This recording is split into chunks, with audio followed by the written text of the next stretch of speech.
అండి, welcome back to Vasavi kitchen recipe. ఇవాళ మనం హోటల్ స్టైల్ పన్నీర్ దమ్ బిర్యానీని ఎలా చేయాలో చూద్దాం. ముందుగా నేను రైస్ కోసం ఒక బౌల్ తీసుకొని అందులో ఒక 2 కప్పుల వరకు బాస్మతి బియ్యాన్ని తీసుకున్నాను. బియ్యాన్ని 2-3 సార్లు కడిగిన తర్వాత అందులో కొంచెం వాటర్ వేసి ఒక 1 అవర్ పాటు నానబెట్టుకోవాలి.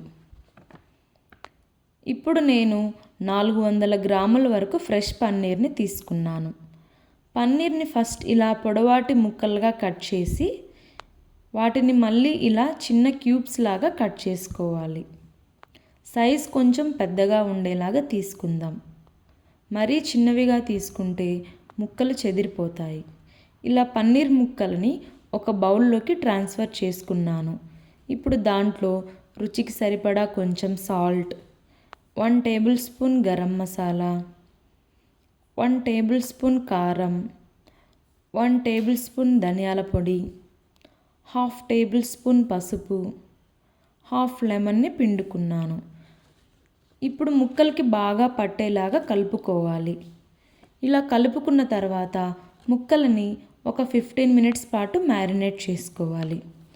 తర్వాత మ్యారినేట్ చేసుకున్నాక ఒక ప్యాన్ పెట్టుకొని అందులో 1 టేబుల్ స్పూన్ నెయ్యి వేయాలి. నెయ్యి కరిగాక మ్యారినేట్ చేసిన పన్నీర్ ముక్కలను ఇలా ఒక 5 మినిట్స్ పాటు వేయించుకోవాలి. ముక్కలను మరీ ఎక్కువగా వేయించుకుంటే గట్టిపడే అవకాశం ఉంది. అందువలన మనము ఒక 5 మినిట్స్ పాటు ఈవెన్గా స్ప్రెడ్ చేసుకుంటూ వేయించుకోవాలి ముక్కలని. తర్వాత మరి ఒక ప్యాన్ పెట్టుకొని అందులో 1 టేబుల్ స్పూన్ నెయ్యి వేసి అందులో కొన్ని బిర్యానీ దినుసులను తీసుకొని కొంచెం వేగాక 1 కప్పు ఉల్లి తరుగు, 2 పచ్చిమిర్చి తరుగు కూడా వేసి వేయించుకుందాం. ఉల్లిపాయ వేగేలోపు ఇంకొక స్టవ్లో మనం ప్యాన్ పెట్టుకొని ఆలోపు మనం బిర్యానీ రైస్ కోసం తయారు చేసుకుందాం. ముందుగా బిర్యానీ రైస్ కోసం 5 కప్పుల వాటర్ని తీసుకున్నాను. అందులో 1 టేబుల్ స్పూన్ నెయ్యిని వేసుకొని తర్వాత హోల్ బిర్యానీ దినుసులను వేసుకున్నాను. వాటర్ని మరిగించుకోవాలి. ఈలోపు మనం ఉల్లిపాయ ముక్కలు వేగాయో లేదో చూద్దాం. ఆల్రెడీ ఉల్లిపాయ ముక్కలు వేగిపోయాయండి. ఇప్పుడు వేగిన ఉల్లిపాయల్లో 1 టేబుల్ స్పూన్ కారం, మరొక టేబుల్ స్పూన్ గరం మసాలా, ఇంకొక టేబుల్ స్పూన్ బిర్యానీ మసాలా వేసి కలుపుకుందాం. ఇలా కలిపాక 1 కప్ టమాటా వేసి మగ్గించుకోవాలి. కొంచెం సాల్ట్ వేసి టమాటాని మగ్గే వరకు వేయించుకుందాం. రైస్ కోసం తయారు చేసుకున్న ఎసురైతే మరిగిపోయాయి. ఇప్పుడు దాంట్లో నానబెట్టుకున్న బాస్మతి బియ్యాన్ని వేద్దాం. వేసేసాం కదండి. ఇప్పుడు బియ్యం ఉడికేలోపు ముందుగా మనం రెడీ చేసుకున్న గ్రేవీని చూద్దాం. చూడండి, టమాటా బాగా మగ్గిపోయింది. ఇప్పుడు దాంట్లో 1 కప్పు పెరుగును యాడ్ చేసుకుందాం. ఇలా పెరుగును యాడ్ చేసుకున్నాక బాగా కలుపుకోవాలి. తర్వాత వేయించుకున్న పన్నీర్ ముక్కలు వేసి బాగా కలపండి.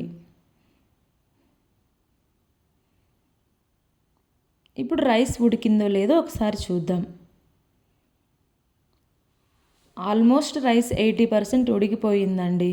ఇప్పుడు ఈ ఉడికించిన రైస్ని ఇలా లేయర్గా వేసుకుందాం. ఇలా లేయర్గా నేనైతే చూడండి ఫస్ట్ కింద పన్నీర్ వేశాను, మళ్ళీ దానిపైన ఒక లేయర్ రైస్ వేసేసాను, మళ్ళీ పన్నీర్ వేసి దానిపైన ఇంకొక లేయర్ రైస్ వేశాను. ఇలా రైస్ వేసిన తర్వాత రైస్ని ఈవెన్గా ఇలా స్ప్రెడ్ చేయండి.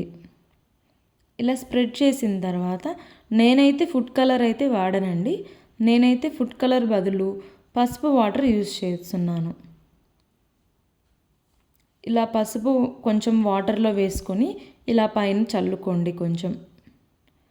ఇలా చల్లుకున్న తర్వాత ఒక 2 టిష్యూస్ తీసుకొని రైస్ మొత్తం ఇలా కప్పేసేలాగా చూడండి. ఇలా కప్పేసిన తర్వాత ఇప్పుడు మూత పెట్టేయండి. ఇలా మూత పెట్టాక ఒక 7 మినిట్స్ పాటు ఉడికించుకోవాలి లో ఫ్లేమ్లో పెట్టి. ఇప్పుడు 7 మినిట్స్ అయిపోయిందండి. ఒకసారి మనం మూత తెరిచి చూద్దాం. ఇట్లా ఓపెన్ చేశాను. ఇప్పుడు నేను అంటే నెయ్యిలో వేగించుకున్న కాజుని పైన చల్లుతున్నాను. అంతే అండి, ఎంతో టేస్టీగా ఉండే పన్నీర్ దమ్ బిర్యానీ రెడీ అయిపోయింది.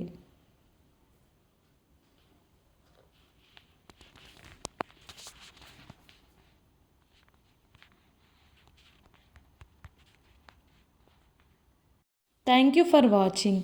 ఇంకా మన ఛానల్ని సబ్స్క్రైబ్ చేసుకొని వాళ్ళు ఉంటే సబ్స్క్రైబ్ చేసుకోండి. మరిన్ని కొత్త వంటకాలతో మీ ముందుకు తీసుకొస్తాను.